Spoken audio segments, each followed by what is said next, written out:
Again, welcome. I'm Phil Ratcliff, your host for this, and I'm going to share some of my knowledge with you. We're going to learn together.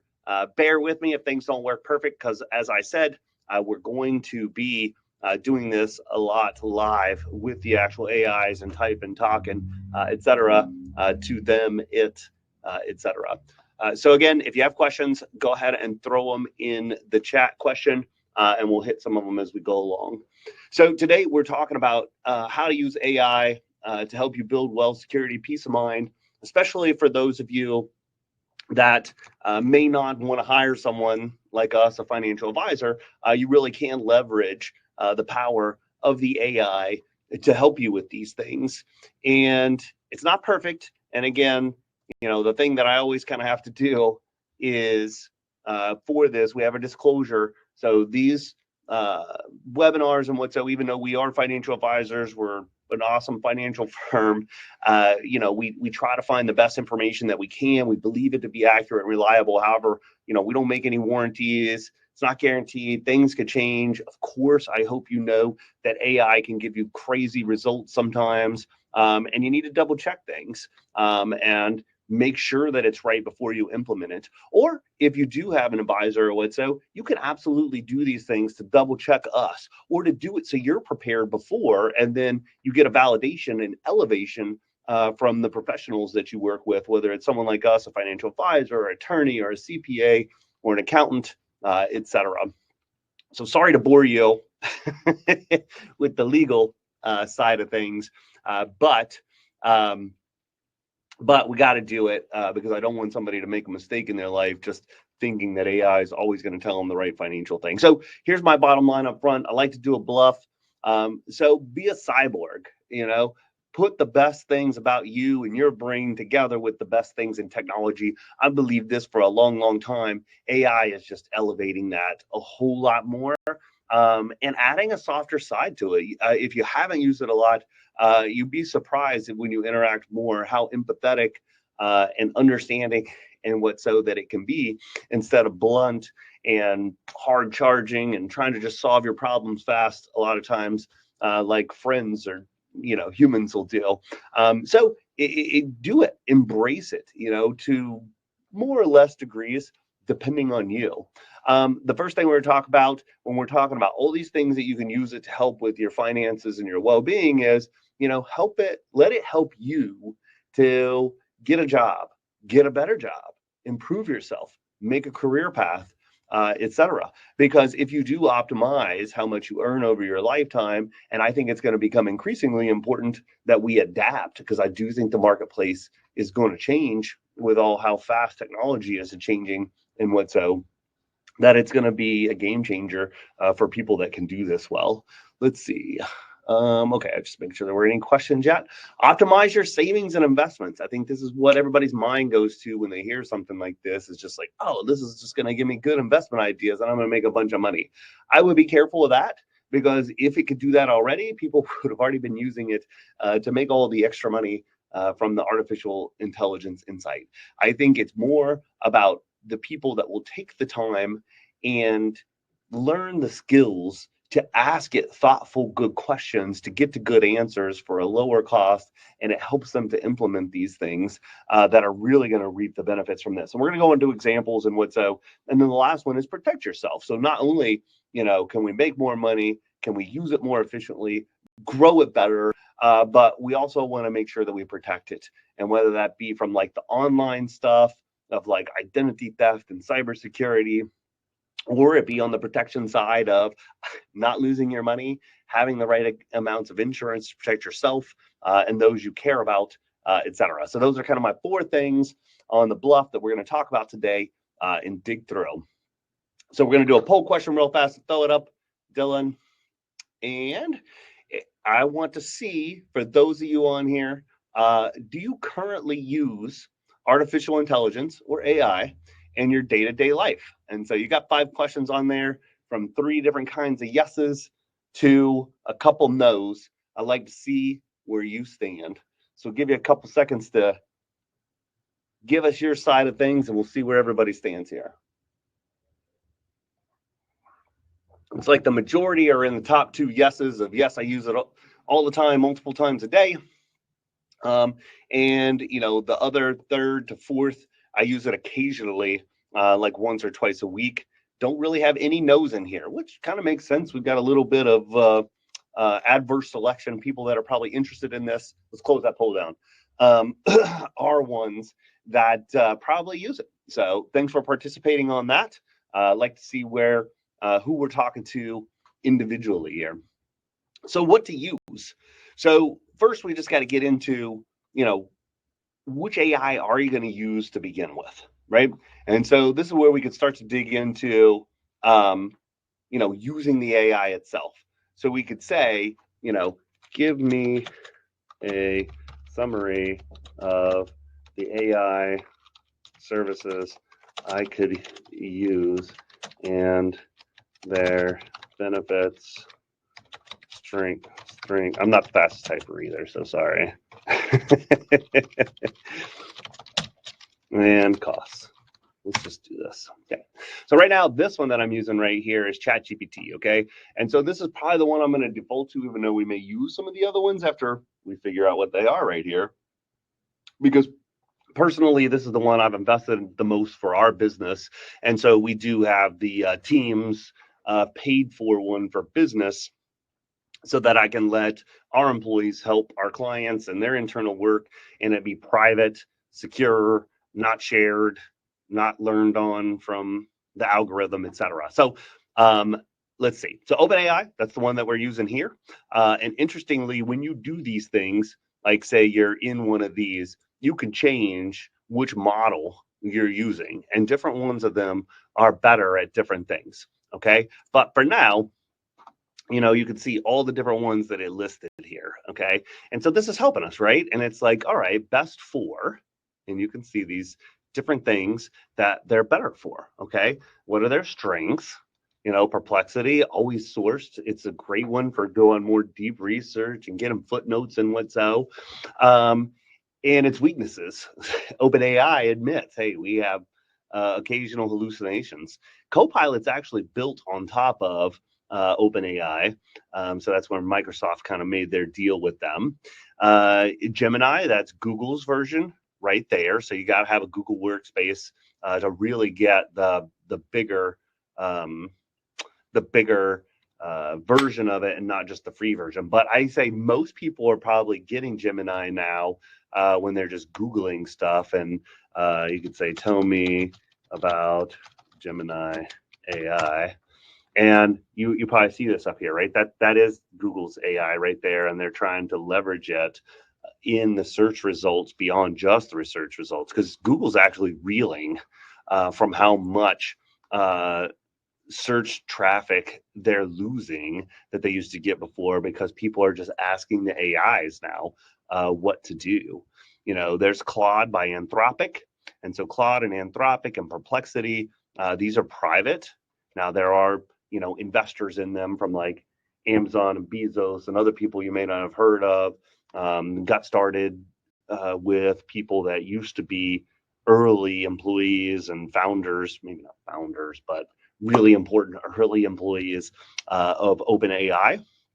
And so we get this good mix of different ones. So really, kind of what I've featured here is we're going to talk about OpenAI, talk about Gemini, Perplexity, Grok. Grok is Elon's AI, so the XAI, and you can go a different route. But I like the Perplexity, the Claude, the Gemini, the OpenAI. I've used some on the Grok side of things, but again, you're probably not going to pay for all of them. I mean, we have a Google Workspace, so we have our Gemini that you can use inside of your Google Docs and what's so, but they have their limitations. So, for example, we'll get to this, but I was just punching in there saying, hey, make me a resume from my LinkedIn page, right? And, let's see, Gemini and Grok were just not able to do it. LinkedIn's not the friendliest at getting the information from the pages if you're not signed in. I know you probably know that, right? But OpenAI and Perplexity were kind of able to work around that within limits. But just kind of giving you an example there, of if you try the free versions of these things, you can kind of get an idea of what you like. Okay. But now we start talking about costs. And do you need to pay? Right. So when we're looking at this, if you just say, I want to ask it questions, I don't care what it knows about me. I don't care if it uses any information that I give it to train the model to help other people get better results. And it is potential. I haven't really seen it or read a lot of articles about it, but it is potential that some of your data could get recycled and actually show up in some different form for someone else, right? And so the freeness of it is that you are helping them train it and make it better, and they're using your data, etc. Okay, now they're still going to put limits on it, like kind of fair usage. You're not going to get sometimes the earliest models as fast. You're not going to get as fast as processing on big, deep thinking, tons of processing stuff, etc. But you could absolutely use it free. I'm sure a lot of you do already. But again, you could use it free for lots of them for a while until you figure out the one you really like and then pay for the premium of that one. And then that way you're going to get more queries, longer queries, deeper research, faster performance. You're going to get private, more kind of private to where they're not training off of you, etc. Okay. And so you got to figure out which one is right for you. So you can kind of do like me and just have multiple of them open of the ones that you're considering, and then ask them the same question. Once you ask it once, it's real easy to just kind of paste and copy across the board. And you can look at the costs, so $20 a month for ChatGPT. We look at Microsoft Copilot, $30 a user per month. The nice thing about Copilot, especially if you're a PC user and you get some of the new computers or new laptops that actually have some of the new like Intel chips that are optimized for AI, is that the Copilot will be on your actual, computer, and it looks like that. Okay. And so you can have it opened up, and if you've got it integrated and set up well, I mean, this is it's built into the Microsoft like applications here, right? And then it can show up in like Word and Excel. And I have not tried it in this capacity yet, just because I'm busy with other things and I've already got the OpenAI that I'm happy with. But once you get it integrated in, if you're just working on things like a Word document or this or that, it's kind of watching you and thinking how it can help. And I've seen where Adobe is even trying to integrate it in to where you could do like things together, like you're drawing a picture and it just starts to help create with you as you go. And so it could enhance your productivity a lot and actually be hardware based on your computer rather than in the cloud. So again, this is not a course on all the AIs. I'm just trying to help you understand how you can use these different ones, the associated costs, etc. $20 for Gemini. It seems like $20 is the one that the pricing that seems most consistent with Copilot and Grok being like $30 per month. So like even when you're over here with this one, I just want to think of it as a him, probably because of Elon. But whenever you're working on this, you'll see it always pops up here. It'll be like, go super Grok, right? And that's like the $30 per month there. Okay. So, once you figure out, which one you want to use, what tier you want to be, and you could stay free the whole time, then, evaluate how to best use it, how you're going to use it. Okay. And test and experiment with it, and you need to use it a lot. I was trying to skip ahead. Yeah. And so we're going to get to this, and I'm going to pull everything up right here. Okay.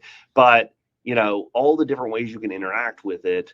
And a lot of people, I don't think necessarily are using them all and understand the power of some of the extra things that they could do. So we're going to hit poll number 2. So let's throw it up there. So I want to get your all's feedback on which ones that you use or have used. I wish I could do a multi-select on this, but you got to pick one, or you can go down to that third from the bottom and just say, I've used multiple. Now, again, not that you just tried it once. I mean, like I've used multiple, like for multiple queries, right? So beyond the testing, do you mainly just use one, or do you use multiple still, or occasionally because that one's better for a certain thing or what so? All right, looks like the big winner so far is the ChatGPT with 60% now, about 10% on Grok, and about 27% multi. It looks like we have very few, zero on Gemini, Copilot, Perplexity. So interesting. Okay, we'll shut that down and keep moving on. Thank you for participating again on that. Makes it a whole lot better when we've got everyone sharing together. So moving past the poll question. So how do we interact?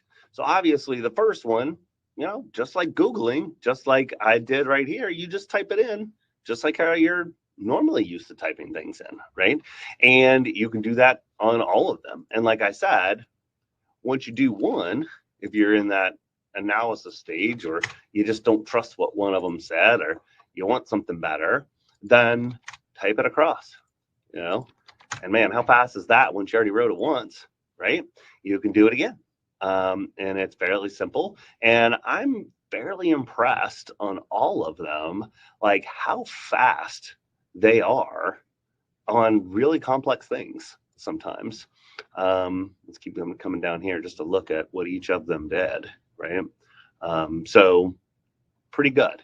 And then you can always ask it, to turn it into a Word doc for you, or a PDF, or, what works good for you as well too. Sometimes when you do that, it takes a little bit longer, because then it'll have to run some kind of programming like Python script when it's making it and executing it. Okay.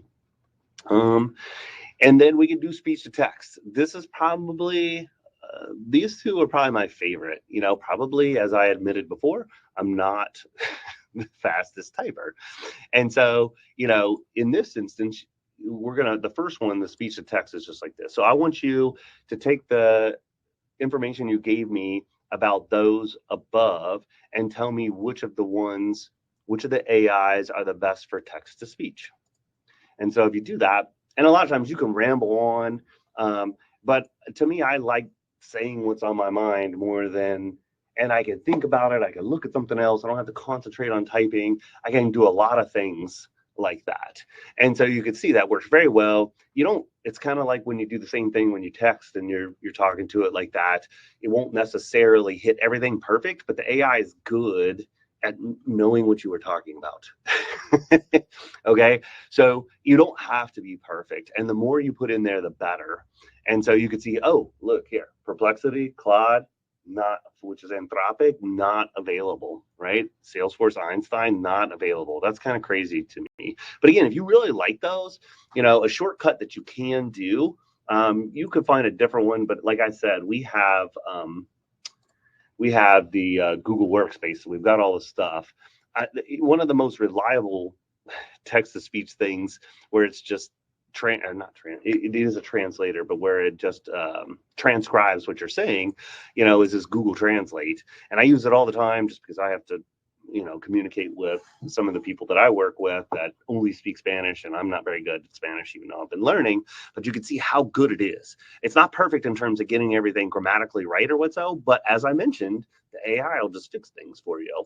So you could just take this, boom, paste it in. I even still use it with the OpenAI, even though it's got the good speech to text, because sometimes it just messes up. And if you do a long transcription, like say I'm talking to it for like 3 or 4 minutes, and then I say, process, check mark, right? And it could just lose it. And you're like, oh my God, that was like so much thought that I just put in there that you just lost. And so, sometimes I will just use the transcription thing because I can see it going as it's going. I know I'm not going to waste my time. Another tool or best practice on that is chunk it. So tell it like, hey, I'm going to give this to you in 5 chunks because it's probably like 5 or 6 minutes long in this diatribe that I'm going to give you about this. I will tell you at the end of the last chunk that I'm finished, and go ahead and do and execute the instructions that I gave you. Okay. So I apologize. I'm getting a little bit into do's, but I really like this text to speech. For me, it works really good. For you fast typers, it may not be your can of worms. We got a question. Like I said, I'm going to try to hit them as we go. So the question is, do you think that different companies other than OpenAI could potentially ever get better than ChatGPT's best latest models? How important do you think the first mover industry leading advantage is at this time? Would your opinion be different for AGI? So I would say that OpenAI has a huge first mover advantage. When I keep trying things, I do like its output and its continual improvement better than the rest of all the models. I think Google is close behind. If you were doing a lot of like research heavy type stuff, you could absolutely go with Perplexity. But even now, with these, they've got this one's not doing on this, but on a lot of them, I think you could just type it in here, but you could say, do deep, oh, there it is, deep research, right? Which pretty much puts it up to where Perplexity is. And you're like, hey, be really good and on your footnotes because this is what this needs to be. Then, it's really up there. And there are a lot more models, et cetera, with the OpenAI. But I mean, you got to admit, Google's got a crap ton of money, right? They can funnel into there. I mean, when you look at Anthropic and, Claude, big investor is Amazon. I think they're building most of that on Amazon chips and servers. And so there's a lot of money that can be sunk into there and they can catapult forward. So, I really don't know who will be, the end winner on this, but OpenAI can raise crap tons of money just for itself. And it's got Microsoft kind of backing it up. I don't know. I like them. It works the best in my opinion. Of course, XAI and the Grok. I mean, Elon is a genius, even though a lot of us don't like a lot of the stuff that he does. And that's a wild card in terms of, what could happen. I mean, when you really look at Tesla, they have more training on their AI than just about anyone does. It's just been focused on the car stuff, right? So, when you start talking about, general intelligence, like the AGI and get into like super intelligence, we have no idea on that. I mean, it could have already happened and it's hiding. It could happen 50 years from now because it's way harder than what we think and it takes more time. It could happen in the next few years. China could beat us to the punch because they come up with some new chip and leapfrog us. That's too hard to predict. But for now, I do think the first mover advantage is big. OpenAI is not and has not given up the lead in the entire time that this has been going. Okay, so continuing on, like we had said, so then the conversational apps. So I use this a lot, and this is something for you to think about. So say, I go to it on my phone here. So let me change. Let's just take the presentation off for a second. Let's say I just go to my phone here, okay, and I want to just talk to it. So I'll hit that over here, and then she'll pop up, and she's listening right now. And so right now I'm doing conversational AI with you. Give me a summary and discourse about why that's better than text to speech or typing in, etc. Well, first off, using conversational AI like this can feel way more natural and engaging than typing. You get that real-time, human-like interaction, which can help convey tone and emotion better. Plus, it's often faster and more convenient, especially when you're multitasking. And of course, it's just more fun and personal. And so I'll talk with it like when I'm working out or when I'm driving, or sometimes you can just leave it on. Right now I've got the microphone on here so that she's not listening to me and taking a cue from that. But sometimes I'll be working out and say, I want to make a presentation for this. And I'm just thinking about it while I'm doing my workout. And I'm just like, hey, I want to make a 20-page or a 20 slide thing. Here are all the different things I'm going to talk about. I need you to make an outline. I want to cover this, and this, and this, and this. And maybe I'll talk for like 10 or 15 minutes. And usually the way that she'll give it back to you when you're in this mode, and I say she, you can change to whatever voice that you want to. This is just how mine is set up. So you can have a dude with an Australian accent. They've got multiple of them in here. And she'll usually just talk back and forth until I'm like, that's great. All right, make me an outline of that. I'd like a Word doc version of it. I would like one that you optimized that I could load into my beautiful AI slide maker with photo suggestions, etc. And then I'm going to pick that up on my desktop app. And then when I come back, after I'm done working out and shower and come back to my office, then I'll see it down here as a chat that I had, and all the stuff I asked it to do will just be in there, right? That's pretty rocking, right? Productivity wise. And so I know some people that I've talked to don't like that feature, but if you actually want to be productive when you're doing other things and have it work for you while you're doing something else, to me, that is just an awesome feature to have. Doesn't always work. It can be a little frustrating. Or if you're upset about something, I mean, it can actually work like a counselor and so, and you can talk to about how you're feeling, and it's very empathetic and can make you feel a lot better. All right, so keep it on, moving on. I like that conversational app. It has its place. You're not going to use it all the time. You're probably going to use this the most, but maybe the 1/10 to 1/3, depending on you, that you use this can be very important and very productive. And then device integration. So, make sure that you got it on everything, right? Have it on your phone, have it on your computer at work, have it on your computer at the office. If you're using the Copilot and you want to integrate that because you use a lot of Microsoft tools, have this set up and the settings, correct on it. If you do a lot of creative things, you might want to have it integrated and on all the different Adobe apps that you can have inside of there. So you got to get it on there, okay? And then integrate it into your life. So think about how you can use it for just about everything. I mean, I personally am doing counseling with my wife and kids, and I feed it in the things of how I feel, and it knows the different things that we've done in the past and what the counselor said and what my wife said, and this, and we can summarize, and then I can springboard to the next thing and how I'm prepared, and then you can say some things to it that you may not have wanted to say. And it's very interesting. I mean, that's just, I'm trying to take something different than a business use case or a financial one like we're going to get into, and saying, how can you use this for just about improve your life in almost everything?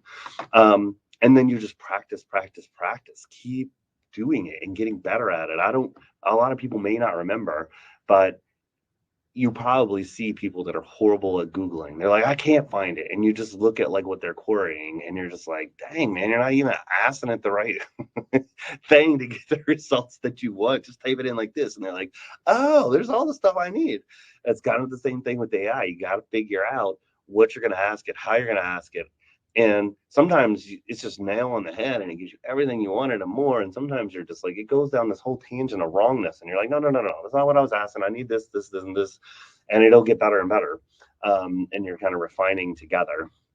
And then optimize and change as you need to over time. And as the last question asked, leadership could change, or how you use stuff, or what your use case is changed, and the one that was working good for you there isn't as good. I can foresee people having subscriptions. I mean, especially very productive people, or jobs that pay well. You could be subscribed to 3 or 4, and even if you're paying $150 a month, hell, if it's saving you, 10 hours a week in work, or it's like you're 2 people and you make $100 and some $1,000 a year, like that's a really good investment, in terms of what you get for what you pay. A heck of a lot more than paying for probably 8 or 9 of the streaming services. Like I know a bunch of you probably are. You're definitely going to get a lot more value out of the AI. So select your subscription, integrate it, practice and optimize, right? Easy peasy. So now we're going to, oh, wait, that comes later. Oh, I want you to go backwards. Okay. So now we're going to keep getting into more of the demo side of things. So again, feel free to ask your questions as we go. So the first one is like, improving yourself. So you could actually use the AI, to say, say you haven't revised this in a long time. And again, I'm going to be fairly fast, or I'm going to run out of time, and if you don't want it on the same thing, say you change subjects, then go ahead and start a new one. So then that way you have those lists over there. So help me improve my LinkedIn about me section. And you could, so right here, I'm kind of pasting in what's already there. And then you say you had another about me that you wrote on your website, you put that link, and then you could say, hold on, I'm going to give you a diatribe in addition to this, if it had the text to speech or whatever, and say, okay, I'm holding on for the extra information. And then you say, well, you could say, you could give it more information. A lot of times if you push shift, you can push enter and separate it better for yourself. You could say, let's keep it to 3 paragraphs and fairly formal. Oh, I'm sorry. Let me share my screen. Thanks, Dylan. Sorry, everyone. So again, as I mentioned, I'm using the Gemini now. I was on my LinkedIn profile. I copied my about how it is now, and then I gave it that kind of extra information to say, hey, help me improve it. I put it in quotations, what was already there, and then I said, let's keep it to 3 paragraphs and fairly formal. Okay. And so again, you could give it more information if yours wasn't as long. This one's given us multiple options. And so you could look through them. And if you didn't like it, you could just say, hey, I like option 2, but let's make it a little bit shorter. And I want you to include this extra piece of information about me. And then it'll be like, boom, rewrites it. Then you can just copy, paste into here. If you wanted to put some more blurb about what you do on your farm instead of this short little thing that I have here, you could say, let's just say, let's see, I'm just going to copy this. We could say also let's improve my work experience section about my farm to expand. Here's the current. Paste that into there. And then also reference our farm website for more content. And then I could put in here, so let's say I look up my Ratcliff Farms website. I just want to make sure I definitely put the right thing in there. And of course I can't spell. Oh, content. Okay. So let's let it go there. Look how fast it is. It's crazy, isn't it? And so, here's this. That's pretty good, right? That's a lot better than it was before with like a 1-sentence, thing. And, just think about just with like an hour worth of work, how much better you can make this on all the different pieces inside of there. Well, they've even got a rewrite with AI right there. But boom, so much better, right? And so, boom, if we did this to everything down in there, you're going to have a much better kind of like online resume. And then, like I had started to show you, you could say, all right, let's go over to here and let's say, rewrite, or let's say, create a resume from my LinkedIn profile. Now, again, if you have more stuff, like you have an old resume, you have an about me page on your current work, you could like put all those things in there, and you could do that real fast, because I could attach something from my computer right there, etc. Or I could dictate some more into addition to this instead of being so simple. But again, we got a certain amount of time here. I'm trying to do this, fairly quickly for you. And so it's checking it out. And if you had upgraded your LinkedIn profile before this, then it will have done this better. And again, we could refine this after it puts it out. And I'm like, hey, I need you to add this. I need you to add this. Here's my background information because it didn't flow into there. I'm actually looking for this type of job. So let's go ahead and reorganize it to optimize for that and to showcase my skills and blah, blah, blah for that. And then once you get it to where you're like, I'm really, really happy with this, then you could tell it, produce a Word doc formatted professionally with a couple pictures and a cover letter for a CFO position with Nationwide I'm applying for. Okay. Of course, I cannot type, as we talked about before, but again, it'll figure it out. Okay. Now this will take a while because, like I said, once it starts, it probably did it real fast, but then it has to go into like it's doing its own programming to say, all right, I'm going to take all the information that I did before, improve it for what you just asked me. Then I'm going to like write this program, probably in Python, to produce what you asked me for, which is going to be a Word doc.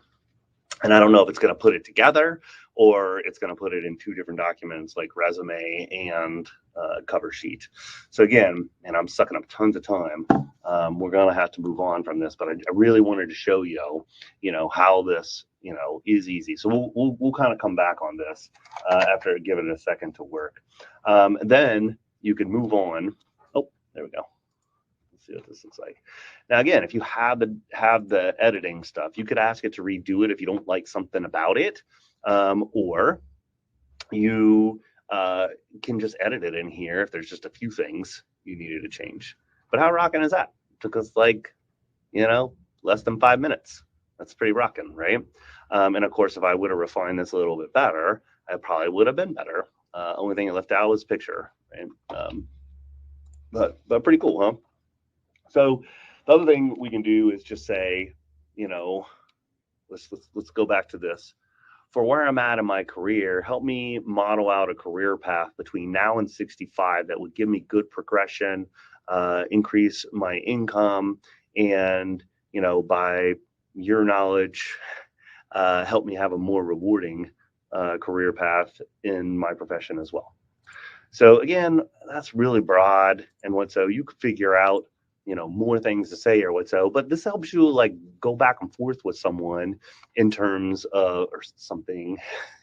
What's a plan? Have a plan, and so career path now to age 65, optimize and delegate, scale Rebel Financial, refine profitability model, income boost strategy, and then you could get it to elaborate more on these things. It could say you need to sell your company, and then you could build a foundation and do some more to give things away and so. So, what do we need to do that? That's pretty cool just from asking that short thing. And you heard me talk to it, as we're going through. Again, feel free to ask your questions. Once you figure out this, then you could say, okay, I like this, except I'd rather do this, this, and this. What are the things you think I could plan in over, let's just say the next year, the next 3 years, the next 10 years that I should learn to make like a growth path.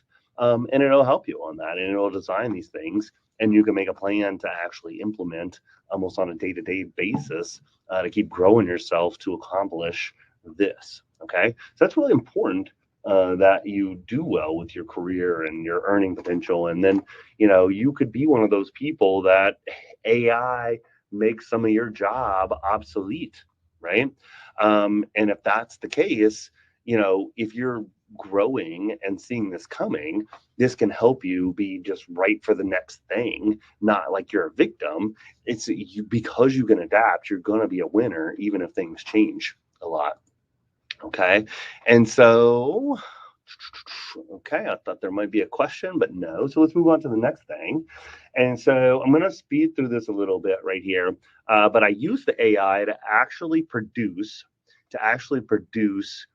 some expenses for a young couple. Okay. And so basically I said, and then they produced someone that was very responsible for their $110,000 that they made. And I said, all right, let's make them a little bit irresponsible, like a lot of people are. So maybe their house is a little too expensive. They spend too much money, on groceries and dining out, and and they're a little too frivolous. They're not saving enough. So you can see here, I said, all right, they make 110,000. They're spending 130,800 after all the expenses, the taxes, et cetera. But they're spending, $7,200 on credit card debt payments. So if you minus that out, they're really only spending about 123. So they're about, 13,000 over. So they're spending. That's why they got in the trouble of having to pay the credit cards. So then let's just say that's something you could have downloaded, from your bank. You say you bank with Fifth Third and your local credit union, you get the CSV from both of them for the whole year, give it here and say, hey, help me summarize my expenses. This is how much I make, help me figure this out. Okay. And then I basically asked it up here. Where was it? Where I actually did I said, analyze the CSV to find where there could be potential savings in this budget for a couple that is spending too much, not saving enough, needs to get out of debt and make 110,000 per year. And so it came down to here. It says, hey, you're overspending by $20,800. You need to trim discretionary expenses such as dining out, subscriptions, travel, entertainment. You could eliminate and free up an additional $9,200 per year to apply towards savings and paying off debt. And so then I said, okay. And I looked at what it said here, because you can make this bigger. And it was just having cuts kind of across the board here. So then I was a little dubious of that. I'm like, okay, well, how are they supposed to do this? So I asked it, I was like, practically, like, where's this? What's actually going to happen practically to save that money? And it's like, okay, frivolous shopping, try to save $3,000 to $4,000 per year, implement this 24-hour pause rule before buying anything you don't have to have. That's really important. Delete saved payment methods so it's harder to buy things spontaneously, impulsively. Use cash envelopes or a debit card instead of credit cards so that you can't spend more than what you have or what you allocated. So you could see how it gave you all these examples of these things to practically implement the savings it was coming up with. And you may not like them all, but maybe half of them work for you, right? And that may get these people actually back into budget, living within what they make and able to get the savings.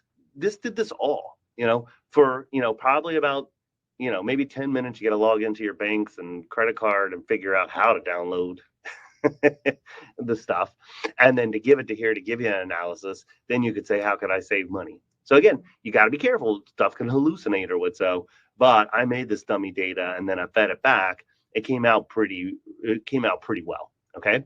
And so you can do this. You can have a coach that's almost for free right here. Now, again, you may want to pay for the subscription on this, because then, keeping it private and not sharing and learning on the model, then it's just between you and the AI, and not going back into the AI sphere as it would be. You could feed your tax return into here. Say, man, I feel like I'm paying too much taxes. Can you look at my taxes and see if there's opportunity that I'm possibly missing, giving all the other information? When you do use some of these systems and you say you're going to go through some big thing like this, like in this one, I started a project. And in this project, when I do these different things, it opens things that are all contained in this project.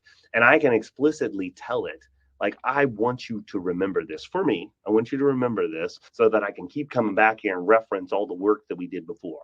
I've run into this a lot before. I really learned to tell it to do this, and it'll delete stuff. And you're like, where was it? I spent an hour talking and building this thing up. And if you didn't tell it to save down here, or you didn't start a project that put multiple kind of things together that went together, then you're going to lose it after a week or two, because it I don't know if it's a privacy thing or whatever, but it will forget things a lot of times or delete them after a while when you haven't come back to it. And something like this, you probably do want it to remember so that you can keep coming back. Okay. And you could say, so in that tax example, you'd say, here's my tax return. You already know my expenses, my income, and everything from everything we talked about in here. I got 2 kids or whatever the case. Give me some insight on what you think about first of all, give me a summary on my taxes. Second of all, give me some ideas, right? And again, it may not be the end all be all. I mean, a lot of professionals on the tax side or planning side could probably do better. But you get this information plus you're working with somebody, that's great. Or you get this information, you are never going to do anything else. It's better than nothing, hopefully. Again, make sure if it tells you to do something big that you double check. So you don't get yourself in trouble by it telling you to do something that gets you into trouble tax-wise either. So let's look at another thing. Let's see if this thing logged out. This is our tool. We even have a free version where you can join us now. It's called Freemium, and you get access to this portal. It's called our RFPW, which just stands for Rebel Financial Personal Website. And You can link your accounts inside of here. Everything's private. We pay for it, so it's not like it gets data mined or anything. But you could link, like that's Kimba's credit union around here. You could link your credit. Since it's a demo account, nothing's really linked because it's not real. But you could link your credit card, investment account, your after-tax investment account, your 401k or 403b, IRAs, your mortgage, your house, whatever. It all shows up in here. And now, again, this one's a demo, so it doesn't have this. But if you went into the spending, it would break it all down for you. You would be able to download all of them consolidated into one file to use in the AI as well too. We're working on a couple things to try to integrate our AI with our financial tools and client portals, et cetera, as well too. But this can be a really cool thing that you could use. But let's look at this. This has got demo data for this couple. They're a little bit older. If you're younger and you haven't built up this much, it's not a big deal. Okay. But if I wanted to say, let's, instead of like looking at expenses and stuff, I wanted to say, let's just look at my balance sheet and see if we could do better. Say, analyze my balance sheet and give me some ideas on how I could optimize opportunities and potential pitfalls. And on this one, I'm just going to paste that screenshot that I did. So I'm not even uploading a file. I took a picture of something inside of there. And while that's working on that, we could also do another thing.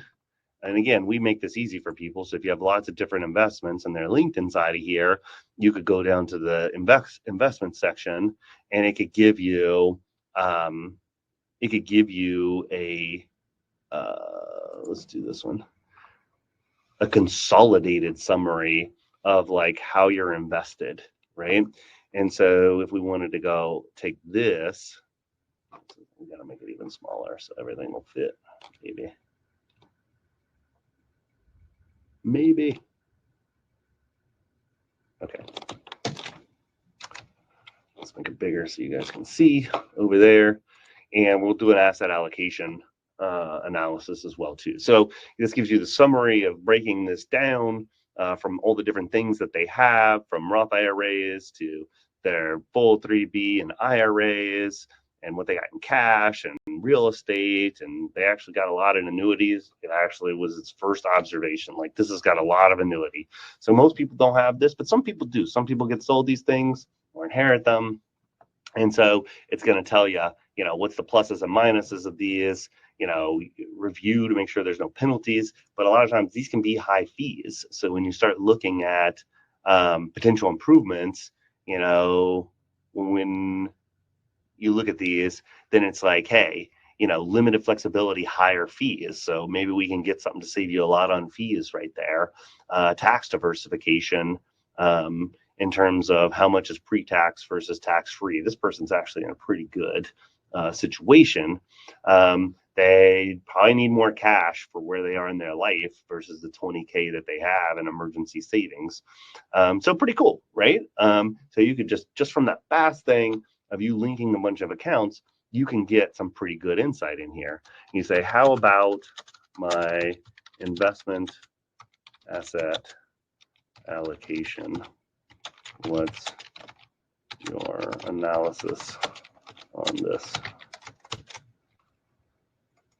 So again, I would probably type in more, but again, I'm trying to speed this along and show you how powerful it can be even with limited of your input into there, and it just helps us go faster, right? And we can do things like say, I need to earn more on my interest. What are the best FDIC options for me? So it's still working on the other one. I was just trying to save us some time by being ready. And so you can see, hey, it's saying this person, there's too much unclassified in there. Fair enough. They're able to be classified, but it says we got 45% in equities, about 17 in bonds. And then it's showing how it's broken down more detailed wise. Opportunities, consider raising small cap and mid cap blend, allocation slightly, etc. How to break up the bonds. So again, you need to double check things. It's saying, hey, you should fix this. Or if we knew what it was, we could go ahead and say, oh, the unclassified is this percent this percent that, or whatever, and it could restructure. Look how much it gave you. Now, I'm going to take this out for a second and just say, if this was my fund lineup and I'm moderate aggressive in my risk tolerance, what funds, let's say, should I allocate to? And let's say that I just was Googling this earlier just to find one. Let's see here. That was a sample fund lineup. And so you can see here, this is pretty common. You would see something like this on Fidelity or Hewitt or something. Okay, so we're going to go ahead and attach that onto there that, maybe you took a screenshot from your 401k and let that upload for a second. Sure, I spell things right. Not that it cares, it fix it for me, and I don't think it judges me. Again, ask your questions. So then it's given us an allocation to these funds that are available specifically in that 401k for us to be, it looks like, about 20% in bonds with some real estate allocation, then about, 75% in equities. And it's got us about 15% in international, 15% in small and mid cap, and 25% in large cap. So that's pretty cool, right? And then it's giving you the expense ratios. You could ask it, et cetera. It says, don't mix the target date and custom allocations. You could go straight up target date. Actually, the American funds, I think that's what was in there. I don't know if they're American funds. No, it doesn't really tell you, but the American funds are pretty good. The brokerage link can give you a lot more freedom. Again, I've got other webinars for that, but hey, this is not perfect, but this is way better than I see just about anybody doing their DIY allocation. Okay, so look how easy that was. I just took a screenshot, put it in there, said that, I'm not aggressive, I'm not moderate, I'm just kind of in the middle there, moderate aggressive. Like, how should I allocate? While this may not be perfect and you got a professional like us, we could probably do a little bit better. This is a really good allocation compared to what most people would do. Okay, so then another improvement, it's like, all right, I've got $20,000 in savings. I know you're saying I should get up to 50, but it doesn't earn anything. Where should I go? And it's like, hey, you can get 4 to 5%, $250,000 in FDIC.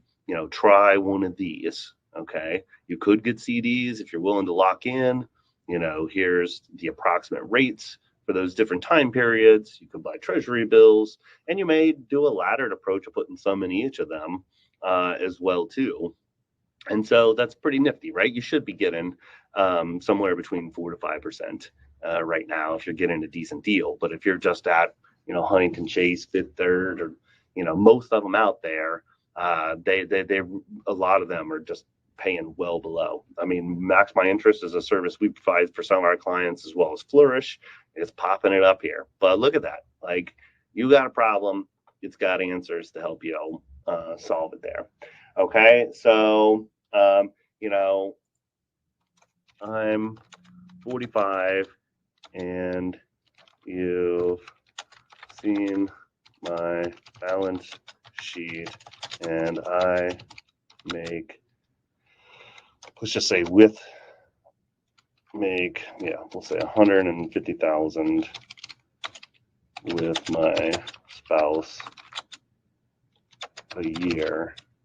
How much should we save into our 401ks and pre-tax or Roth? Let's just see what it says, right?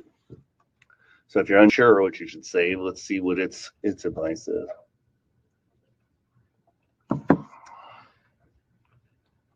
So I want you to have 3 to 5 times saved right? It says you already exceed this. Well, in this example, that balance sheet I uploaded, they were older, pushing towards retirement. So, um, anyways, it would probably tell you to save probably like 10 or 15%, right? You could get more specialized and just say, hey, well, they match this percent and do this and do that, et cetera. And be like, of course, at least get the minimum to get the match. And we get there. So how can you trust or validate the financial information AI may provide? Um, so if it's really important, you were thinking about like implementing something that could be big, you could go through and say, hey, I want you to do deep research on this and I want you to provide me footnotes. So when it's saying, hey, the employee deferral limit is 23,000, or I think you may be eligible for this tax preference if you implemented the strategy, you could say, give me the links. And then it would look up and give you the footnotes, like here's the IRS page that says that these are the rules for this, and you want to read through that and make sure that it's right, and that you think you would qualify. But again, this is if you're DIYing it, and it might have like 3 different references, and you're going to go look at all of those, compare it to what I told you, and be like, this seems right, this is this, etc.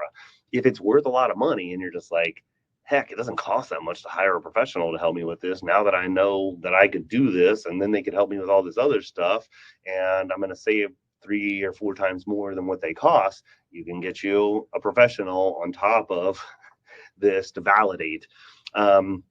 You could try to use multiple AIs, but again, it's not out of the question that if one messes up, because there's messed up information out there, that the other one might not just stumble across that same piece of erroneous information. I was going to ask it a lot more questions about, cybersecurity and ID theft and how much insurance to get for yourself, and should I sign up for, the one through work or get my own policy? And it was going to come up with great answers just like this and help lead you in the right direction as well too. So we may have to do a part 2 to this to do let's go into more advanced, where I don't even do the beginning stuff at all and just do more case studies of going through. A real awesome power user